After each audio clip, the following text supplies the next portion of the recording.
Saya itu ketawa kalau ada orang sombong menyuruh orang-orang supaya kembali ke Al-Quranul Karim. Kita harus kembali kepada Quran, tidak usah mendengarkan kiai, terus ke Quran langsung, itu panutan kita. Ternyata yang dimaksud Al-Quranul Karim oleh dia ini dan sebangsanya itu Quran punya Pak Lukman ini, Quran terjemahan Kementerian Agama.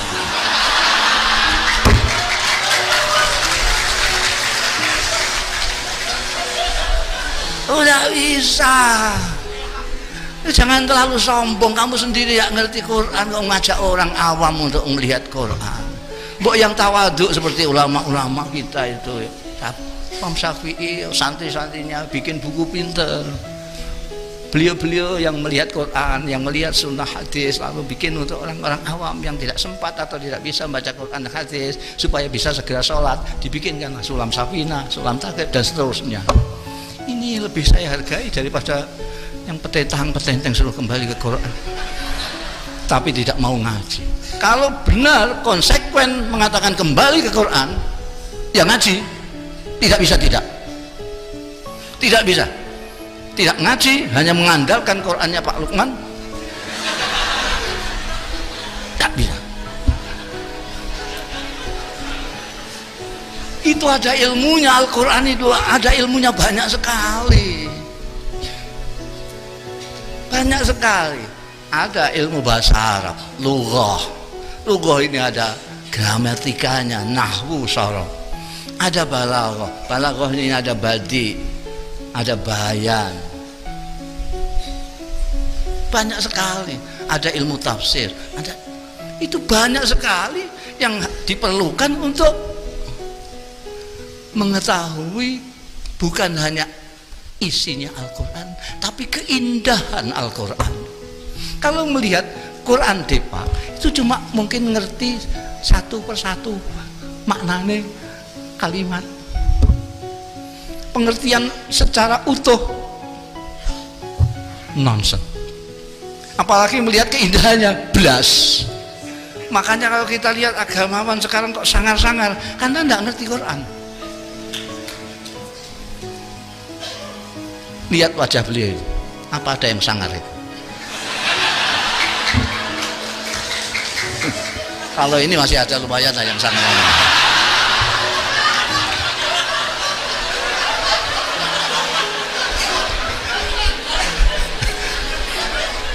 Wajah sangar dan tidak sangar itu ada korelasinya dengan pemahaman dan apresiasi tentang keindahan Al-Quran.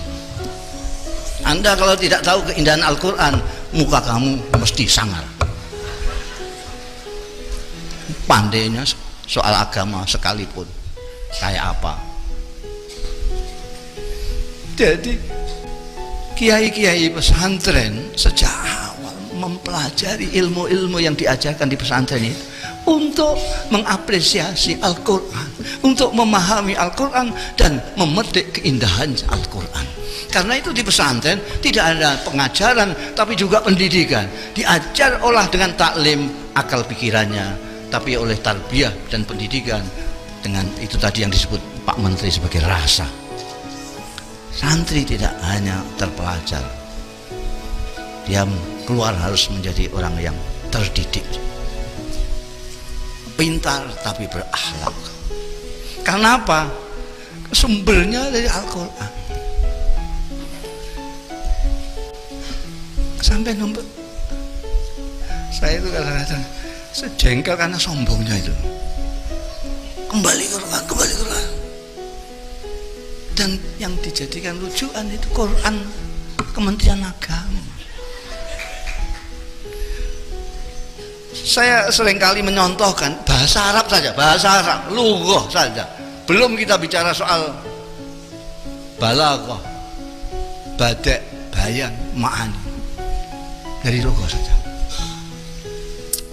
Orang Arab mengatakan qoma zaidun. Sampai hitung. Orang Arab mengatakan qoma zaidun.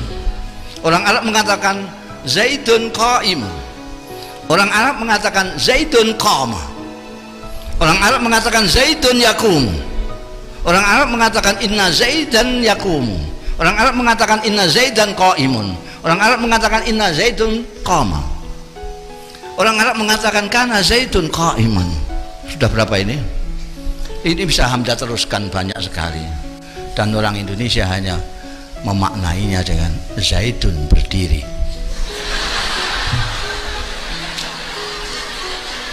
Berapa nuansa makna yang hilang di sana. Ini baru dari lafaz.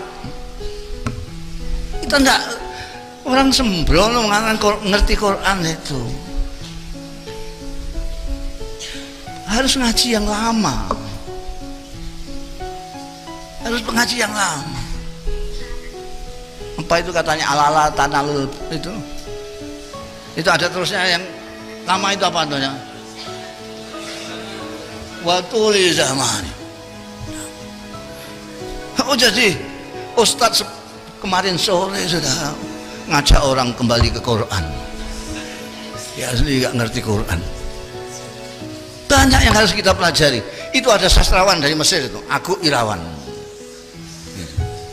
Itu tidak berani dia bilang kembali ke Quran, tidak berani. Dia ngerti betul seberapa tingginya kesusahan Al-Quran itu oleh ahli bahasa Arab, oleh orang Arab sendiri yang ahli tentang syair maupun nazar, syair atau prosa. Itu sampai sekarang tidak ada. Tantangan Al-Quran sampai sekarang ini terbuka terus. Zaman milenial, zaman medsos, zaman apa namanya elektronik dan segala macam, zaman ilmu pengetahuan modern, ini masih terbuka. In kuntum fi raibin mimma nazal ala abdina faktu bi suratin mimin. Masih terbuka sekarang. Tidak ada. Terutama karena bagaimana membedakan antara nuansanya ini. Kalau orang yang nggak tahu, orang awam baca Quran ini kok pengulangan terus menerus saja. Ini Nabi Musa lagi, ini Nabi Musa lagi, ini ya Nabi. Mesti bingung dia, nggak ngerti sastra nggak apa. Mesti bingung. Ini maksudnya apa terus saja. Tapi kalau yang ngerti sastra dia tahu kenapa di sini diulang di sini pada waktu makomnya begini, kenapa ini di sini begini. Dan ini yang kemudian oleh kiai-kiai pesantren diajarkan sejak alatnya. Tujuan pertamanya adalah untuk mengapresiasi, memahami isi Al-Quran dan mengapresiasi keindahan Al-Quranul Karim. Itu awalnya. Maka tadi Kiai Azaim mengatakan bahwa kiai-kiai di sini sastrawan semua. Betul. Sastrawan semua. Mereka menguasai balaghah. Ilmu sastra mereka kuasai. Mungkin yang mereka tidak begitu kuasai adalah bahasa Indonesia. Makanya tadi syairnya saya nggak paham itu bahasa Perancis.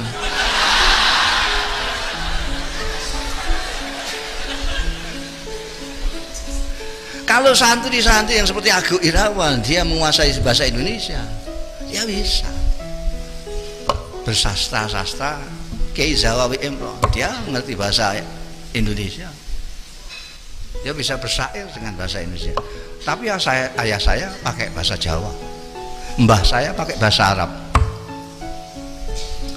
Kiai Hamid Pasuruan itu dijuluki sejak ditermas, mau tidak ditermas sudah dijuluki adib. Adib itu sastrawan karena beliau menguasai ilmu balaghah, badi', bayan, ma'ani.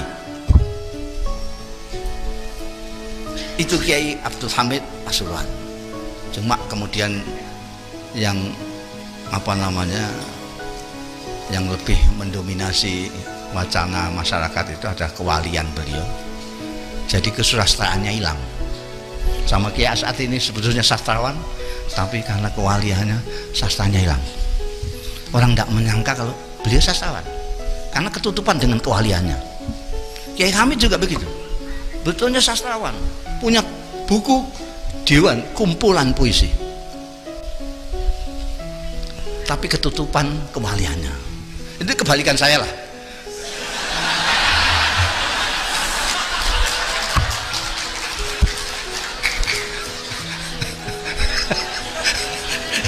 Saya baru separuh ngomong sampai sudah ketawa itu. Kalau orang Jawa mengatakan Anda itu limpat seprapat tamat sudah. Iya, jadi seperti Syekh Abdul Qadir Al-Jalani, dia menguasai 12 disiplin ilmu. Tapi beliau terkenal sebagai Sultanul Auliya. Sebetulnya gitu. Jadi kiai-kiai beliau ini sastrawannya ketutupan. Tapi pasti, apakah dengan menggunakan bahasa Arab, bahasa Jawa, Kiai Ali Maksum membuat syair yang luar biasa indah. Hadratus Syekh Hasyim Asy'ari, konon beliau bisa seperti penyair Arab, bisa bersair secara irtijalan, improvisasi. Di sini saya belum pernah tahu orang yang penyair Indonesia yang bisa improvisasi. Ada yang agak mendekati itu, Sofyan Lea, ada enggak? Ada, Sofyan Lea ada. Mana orangnya? Dia itu pagi tadi sampai bilang saya bikinkan syair untuk nanti malam. Dia apa temanya? Sastra pesantren. Dia udah bisa bikin. Tapi yang irtijalan itu hampir tidak ada. Jadi ngomong biasa gini lalu bersair. Kalau orang Arab biasa itu. Sayyidina Umar bin Khattab, Sayyidina Ali biasa. Sayyidatina Aisyah biasa. Ngendikan terus bersair biasa. Tapi di sini saya belum pernah lihat. Agak mengkek-mengkek Sofyan itu. Sofyan itu sehari sebelumnya bisa. Kalau bangsa aku ya sebulan lah lama itu. Jadi apa namanya, di pesantren itu memang diajarkan sastra. Ada yang hanya untuk memahami dan mengapresiasi keindahan Al-Quran, ada yang kemudian karena kiainya kreatif digunakan sendiri untuk menciptakan. Maka Anda akan lihat banyak dari dulu kiai-kiai mempunyai syair-syair. Bahkan ini sayang yang sebetulnya dulu siap untuk mencarikan puisi-puisinya Hadratus Syekh Hasyim Asy'ari itu cucunya Kiai Isom, tapi Kiai Isom dipundhut Allah Ta'ala muda, jadi belum ketemu sudah kapundhut. Sekarang nggak ada lagi yang senang dengan maktabah dan bisa mau mencari. Itu ada. Jadi dulu Kiai Hasyim dengan siapa, dengan Kiai siapa, kalau tidak cocok soal apa, itu ditulis dalam puisi, dalam syair.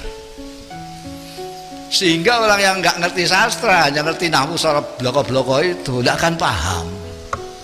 Santri-santri nggak paham kalau kiainya sedang bertengkar, berbeda pendapat, tidak tahu. Itu pertama, menyembunyikan perbedaan mereka supaya santri tidak menganggap permusuhan. Karena kadang-kadang kiai itu berbeda pendapat, santrinya menganggap bermusuhan. Saking hati-hatinya mereka lalu menggunakan syair. Pendapatku begini-begini, kalau pendapatmu begitu terserah kamu, tapi tunjukkan dalilmu. Itu pakai syair.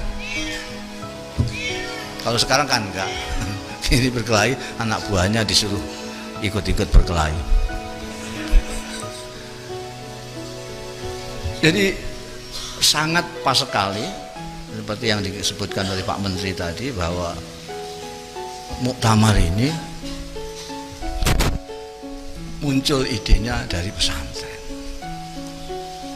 Dan sekali lagi pesantren memandang sastra ada seperti sastra yang ditunjukkan oleh Al-Quranul Karim, yang mengalahkan semua sastra yang ada. Bukan hanya muatannya, tetapi keindahan.